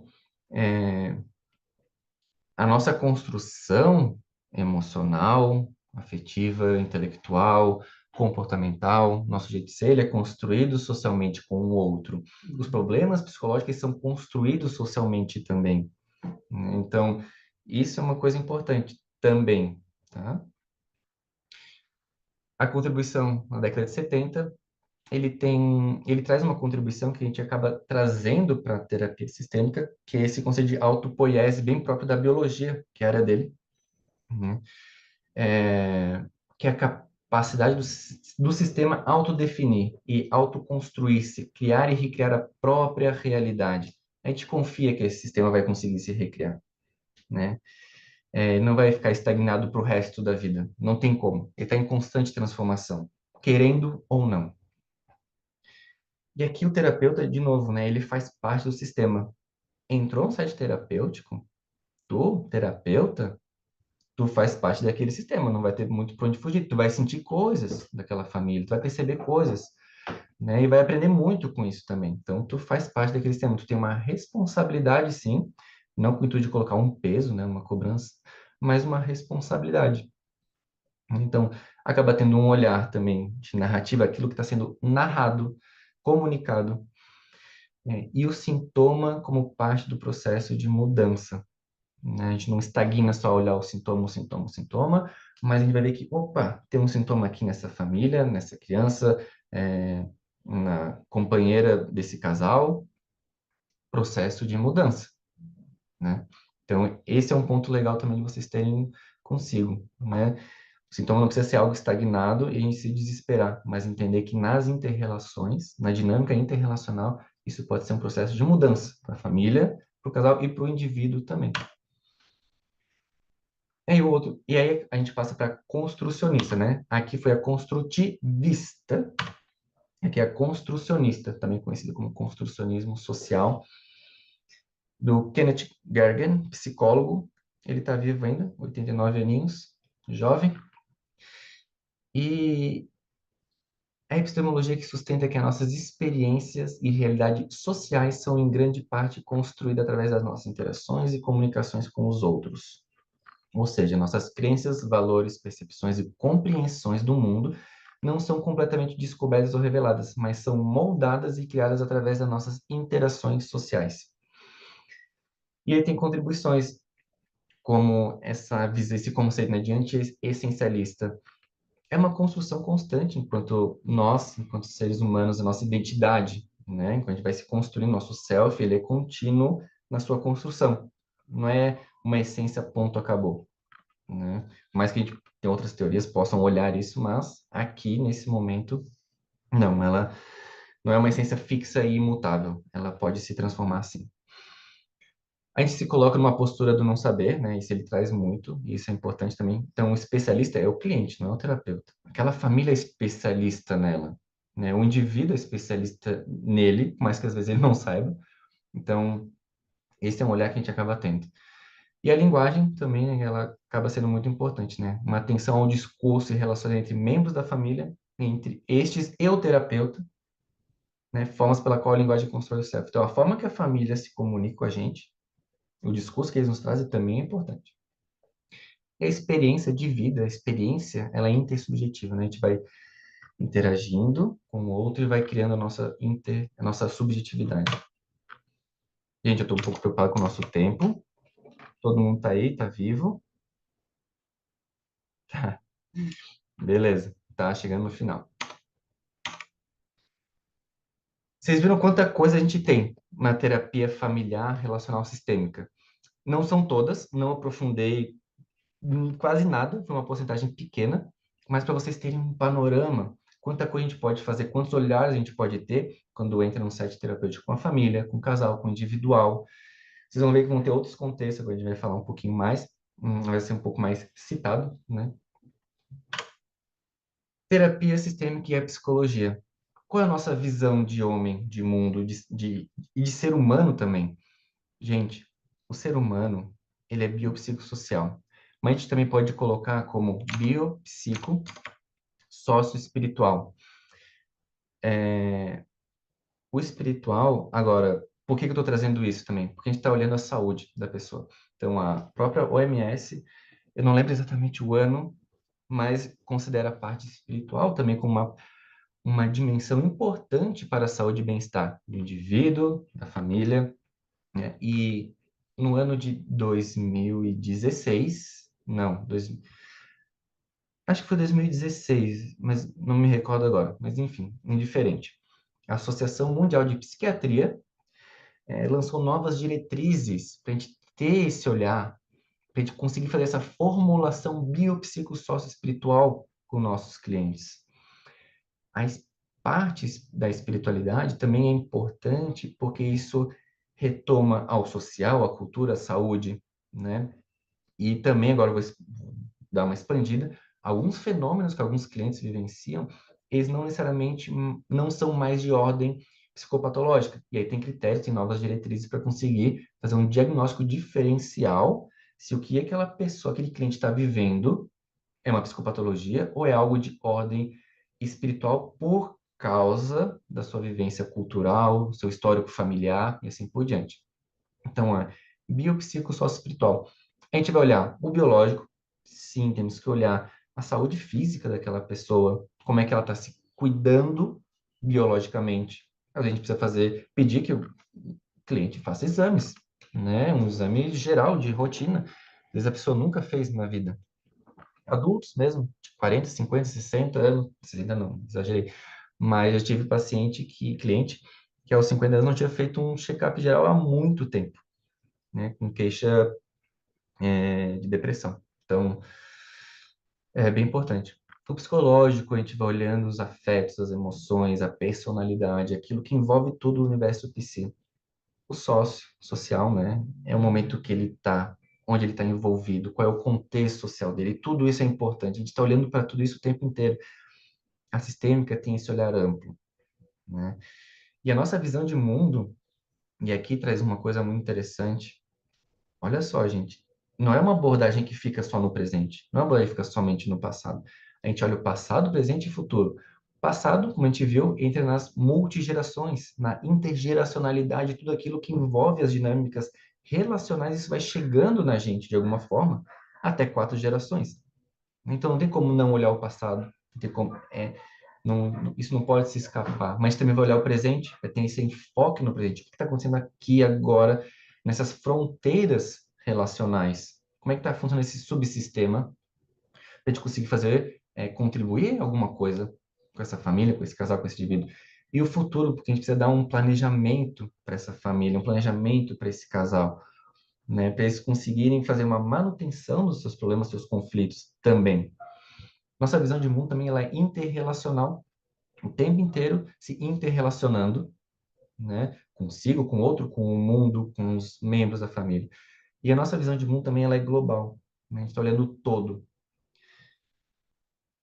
E aqui tem uma coisa muito importante, que eu não quero deixar escapar.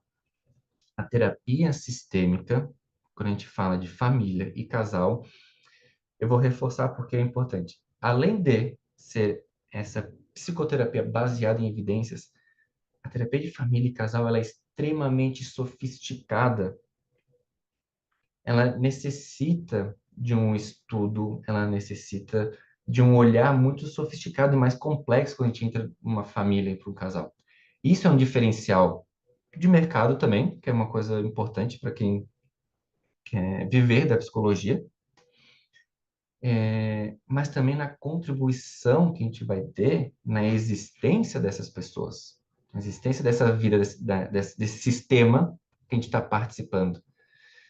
Então, a sistêmica, ela tem um olhar muito assertivo, ao meu ver, né? Outras pessoas, outros teóricos talvez achem que não, mas para mim sim, e com base nas evidências, sim também.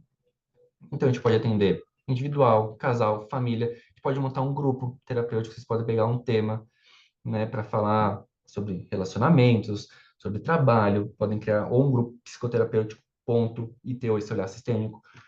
Podem trabalhar em empresas, né, em organizações, no contexto educacional e social também, contexto hospitalar e de saúde, contexto jurídico. Gente, onde tem ser humano em relação, podem nos colocar enquanto psicólogos, psicólogos sistêmicas, que o negócio vai acontecer, não tem por onde fugir, né? Então, isso é muito importante também. Indo para o final agora, passei um pouco em tempo, mas vocês estão aí ainda. Se alguém precisar sair, gente, fica à vontade, né? Mas tá bem no final mesmo. E o psicoterapeuta? O psicoterapeuta, ou a psicoterapeuta, é aquela que adentrou ao sistema. A gente entra no sistema. Não tem como dizer que não. A gente vai sentir coisa, vai participar daquele sistema. A família vai nos olhar como parte daquilo, por mais que ela não tenha a teoria, né? O psicoterapeuta é aquele ou aquela que vai cuidar.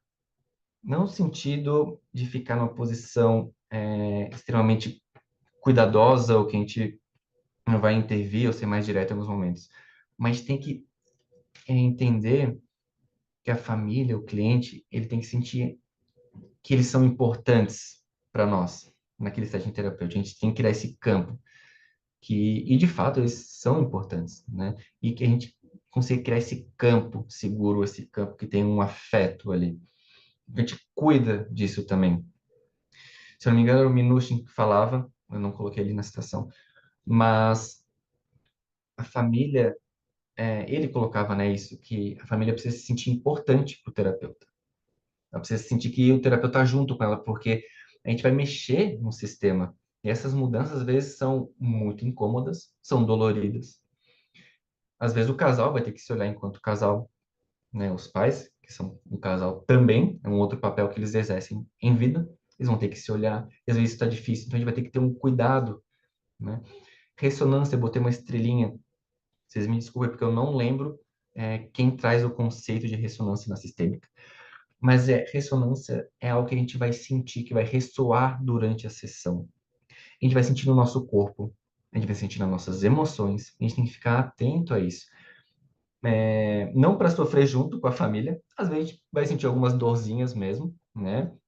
Mas por usar isso como um belíssimo e rico recurso para a própria sessão.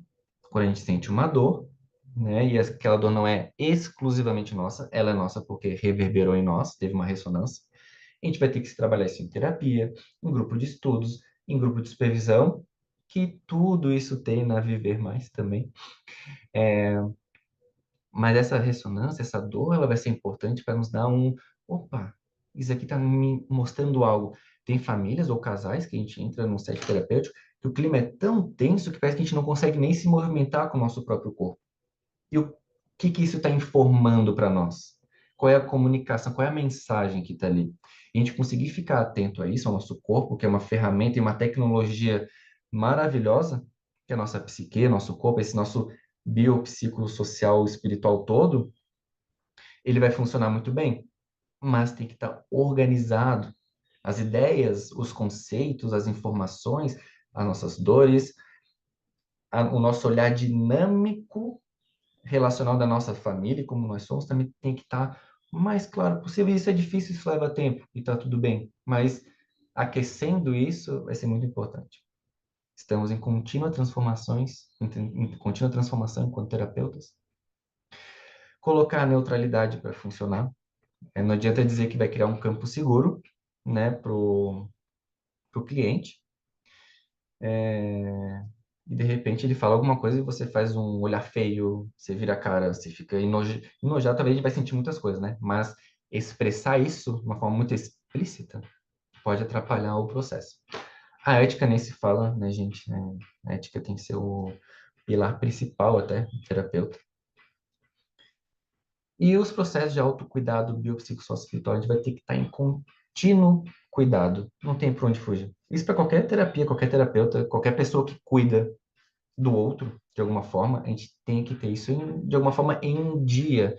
Porque às vezes a gente sai muito tenso de uma sessão de família, às vezes também sai muito em êxtase, né? O negócio vai encaixando, as coisas vão acontecendo, é uma sensação maravilhosa, um casal, individual, né? Mas ter isso como uma ferramenta também é importante. E o terapeuta é aquele que vai facilitar devolver à família o poder deles se recriarem, criar novas narrativas e padrões relacionais. Não é a gente que não é a gente que vai ter o poder de fazer algo. A gente vai devolver à família, vai devolver ao sistema que ele sinta que ele tem esse poder de conseguir recriar novas narrativas para sua existência e seus novos padrões relacionais. Gente, é isso. Não sei se alguém tem alguma dúvida. Vocês fiquem bem à vontade. Não sei como é que tá o nosso tempo também. Eu sei que passou um pouquinho, mas vocês. Se tem alguma dúvida? Legal, que bom. O psicólogo sistêmico faz a avaliação psicológica, laudos, enfim, pode fazer, mas não necessariamente é aprendido em sala de aula o aprofundamento de todos os tipos de avaliações psicológicas, né? Mas enquanto terapeuta sistêmico, psicólogo sistêmico, se tu tem já familiaridade, se tu já tem conhecimento, seja de forma autodidata ou numa especialização, ou trocando também, aqui na Viver, né, nas aulas, toca ficha, não tem problema algum, psicólogo pode, se é psicólogo, pode fazer avaliação psicológica, ponto, não importa a abordagem, né?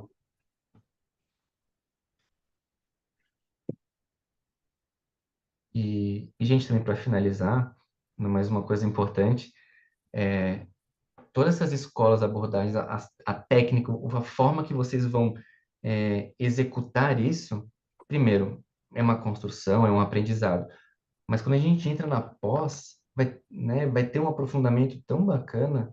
E esse fato de ter grupo de estudos, que a Rayana estava falando, grupo de estudos de supervisão, gente, assim, ó, é batata, o negócio vai longe, facilita muito, né? Você troca com seus colegas, os professores, isso dá um andamento tão saudável, tão funcional para o seu atendimento, que é maravilhoso. E é isso, gente, estou por vocês, estou pela Viver agora, o que vocês quiserem aí, estou à disposição. Deu para ver ali que você gostou da aula, né? Alguém ia falar? Oi, sim, professora, eu fiquei com mais uma dúvida. Eu sou a Rosana, cheia das dúvidas. Eu vi ali que você tem formação também em TCC, né? E eu tô na 10ª fase, que também é uma área que me encanta muito, tanto a sistêmica quanto a TCC. E na minha formação e na minha caminhada, eu vejo que, sim, todas as abordagens, elas necessitam desse olhar sistêmico, né? Desse olhar pro todo. E como que, agora uma pergunta assim bem de cunho profissional, como que você alinha essas duas abordagens, assim, né? Você está atendendo um paciente e você coloca, tipo assim, qual óculos, efetivamente? Não sei se eu me fiz entender na minha pergunta. Pergunta muito boa. Porque às vezes é difícil colocar um óculos somente e as coisas elas se entrelaçam, né? É como o olhar sistêmico, ou assim, o meu olhar, ele é como se fosse um olhar sistêmico, mas ele se complementa um através do outro. Tem momentos que sim, eu vou utilizar uma técnica mais TCC, né? Quando necessário, na sessão, né? Uma crise de ansiedade, às vezes é parar tudo ali, fazer uma técnica de respiração mesmo, registrar, né? Escrever junto com o cliente, né? Os pensamentos, sentimentos, o que está acontecendo, para ele ter organizado aquilo. E na sequência a gente começar a olhar tudo o que está acontecendo, olhar de uma forma sistêmica mesmo, né? Então, é difícil dizer que eu tenho só um olhar, assim, as coisas elas estão continuamente em conjunto, assim. Então, para mim, acaba se complementando muito e vai depender muito do momento. Então, não sei se eu te respondi, se atrapalhei mais, mas Não me respondeu muito bem, porque eu penso exatamente isso. É o setting, ele acontece, né? E tudo acontece ali. Então, vai do rapport também, né? Fico bem feliz, assim, porque eu gosto muito dessas duas técnicas, dessas duas teorias, e acho que é bem possível alinhar profissionalmente. Obrigada, professor.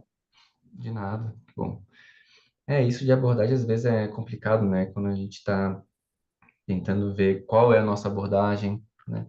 Mas o que eu poderia dar de dica para quem às vezes tem dúvida é como que você vê o mundo, como que você vê o ser humano, como você vê a construção mesmo do homem, do ser humano no mundo, de modo geral.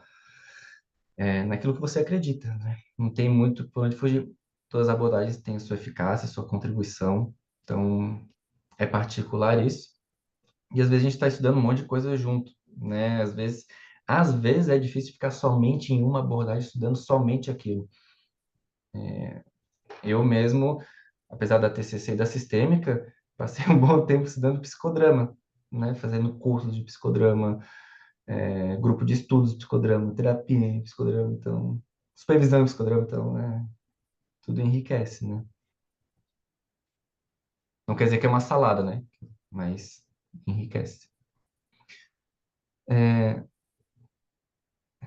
Digital e analógico, basicamente, é a forma de se comunicar que uma é verbal e outra não é verbal, né? Então, são comunicações que vão ficando mais explícitas, bem objetivamente, né? Esse que é um pouquinho mais de aprofundamento.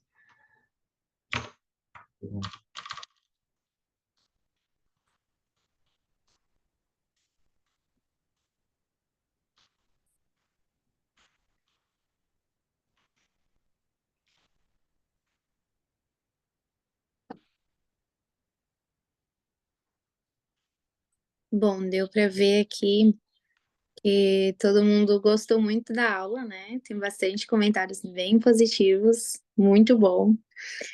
E eu ia pedir para vocês deixar suas impressões, mas já tem bastante gente aqui falando que foi excelente a aula. E eu quero agradecer, né, primeiramente ao professor que se disponibilizou, né, nessa manhã, num dia de sábado com sol, maravilhoso dia, para dar essa aula tão especial, né, uma aula maravilhosa que foi muito boa. Acredito que todo mundo aqui saiu com um conhecimento a mais sobre sistêmica. E eu quero pedir para o pessoal não sair ainda, porque eu vou falar um pouco mais sobre o nosso curso de formação em pós-graduação em terapia familiar sistêmica e também vou falar sobre os bônus que nós temos, que eu prometi lá no início, tá?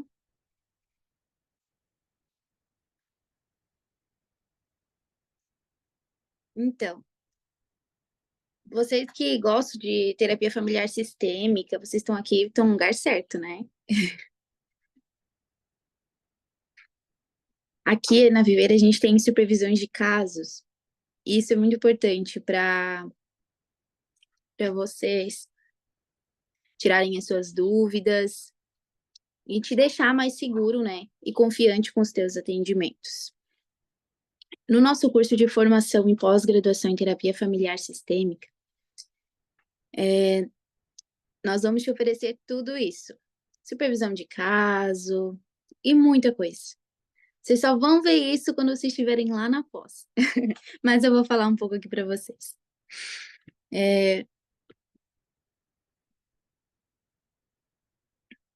Nós não vamos oferecer apenas benefícios, mas também diferenciais que vão envolver vocês e vocês vão se encantar, porque esses benefícios que vocês ganham vão auxiliar muito vocês durante o período ali da pós-graduação. E agora eu vou mostrar para vocês um pouco da grade curricular. O suporte vai colocar ali a grade curricular para vocês derem uma olhadinha. Vou falar aqui com vocês. O que vocês vão ter, né, dentro da nossa pós? A gente vai falar também sobre as escolas que foi faladas aqui, mas tem muitas outras escolas, né? Nós vamos falar também sobre a escola simbólico experiencial de terapia familiar sistêmica. Nós também teremos estágio supervisionado, supervisão em vivências, metodologia científica. Então, gente, é muita coisa. E se eu ler aqui para vocês, é bastante coisa, mas é muito conhecimento enriquecedor que vocês vão gostar muito.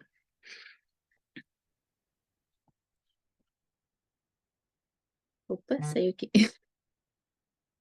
Vocês terão acesso a tudo isso, né?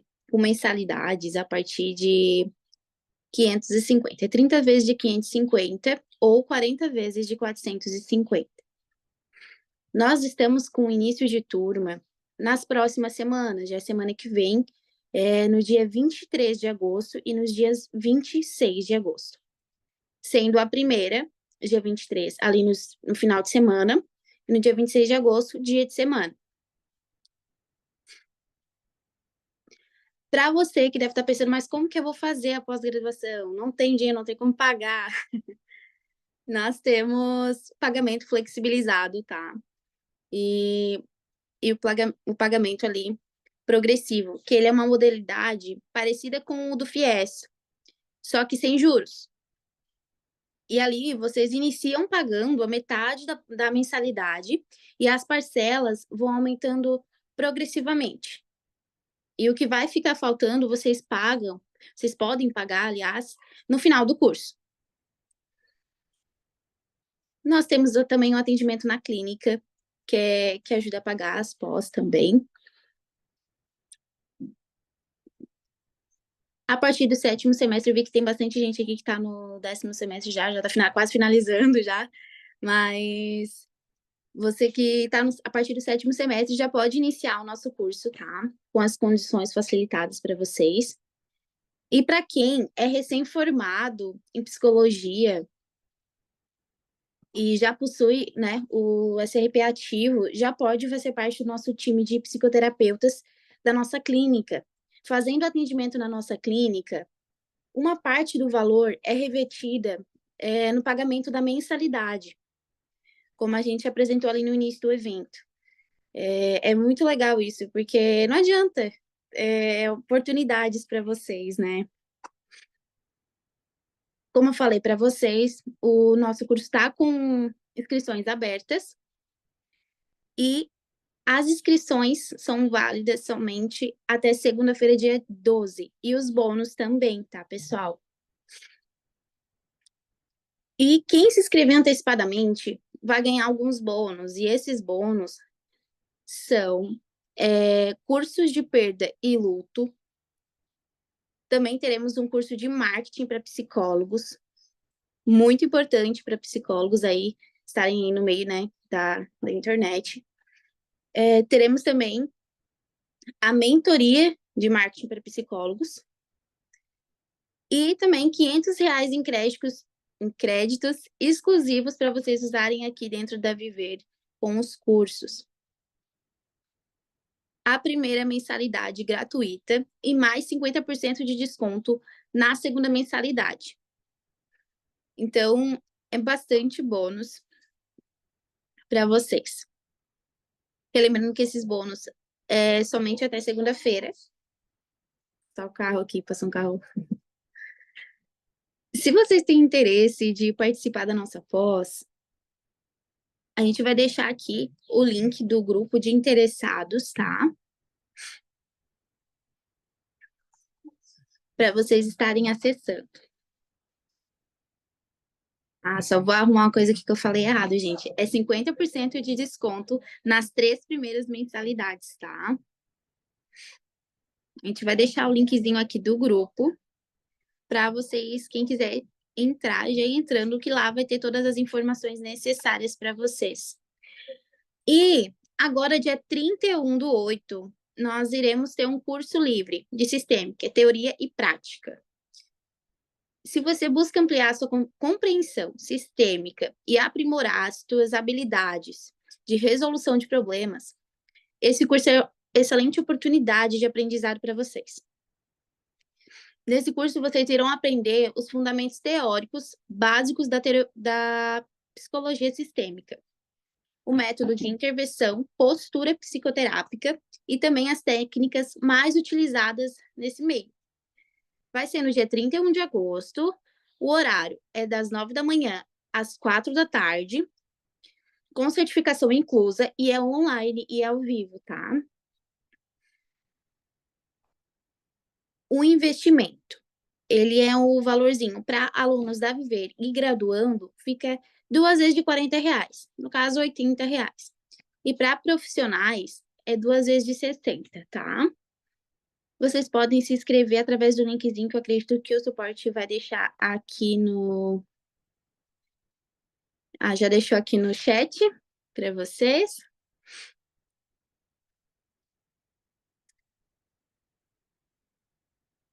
Então, para vocês ganharem esses bônus, tá? Vocês têm que estar lá dentro do grupo. O link já está aqui no chat.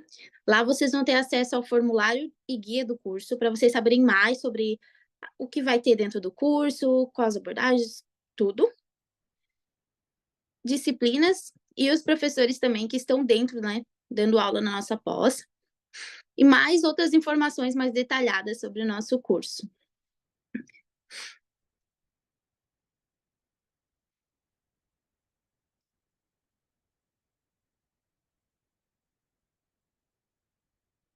Eu quero agradecer novamente a participação de todos que ficaram até aqui o final e todos que estiveram aqui durante a aula, tá? Quero agradecer novamente ao nosso professor por ter trazido essa aula maravilhosa. E eu quero desejar também um ótimo final de semana a todos vocês, que essa aula tenha sido muito enriquecedora para vocês também, assim como foi para mim. Muito obrigado, tá, professor? Obrigado, Rayana, Ludmila, a Viver também, e todos que estão, todos e todas que ficaram aqui.